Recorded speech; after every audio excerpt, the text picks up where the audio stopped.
Não é só cansaço, é pressão mesmo. E se você não entender isso, você pode desistir antes do melhor da sua vida começar. A maioria das pessoas não entendem ou não consegue diferenciar o que é cansaço de pressão.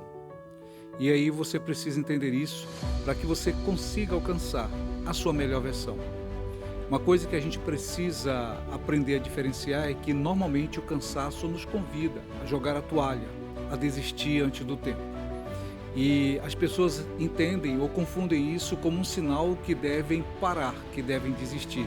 Enquanto a pressão, ela nos leva a sermos dinâmicos, a nos reinventar, a, na verdade, criar estratégias para continuar e não desistir ali.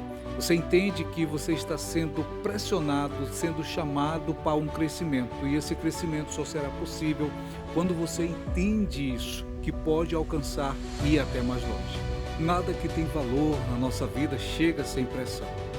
E aí a gente precisa entender que quando nós passamos por esse processo, estamos sendo trabalhados para a nossa melhor versão.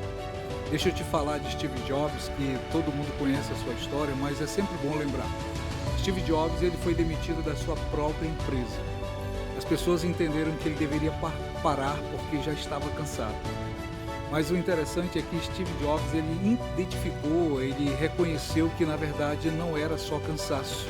Ele estava sendo pressionado a se reinventar. E quando ele volta com mais determinação, ele volta com novas estratégias, ele volta tendo se reinventado. E se ele tivesse desistido ou jogado a toalha ali naquele local, talvez essa história, essa inspiração não tivesse chegado até nós e esse conhecimento talvez não fosse possível dividir com quem passa por pressão e confunde com cansaço. Tá.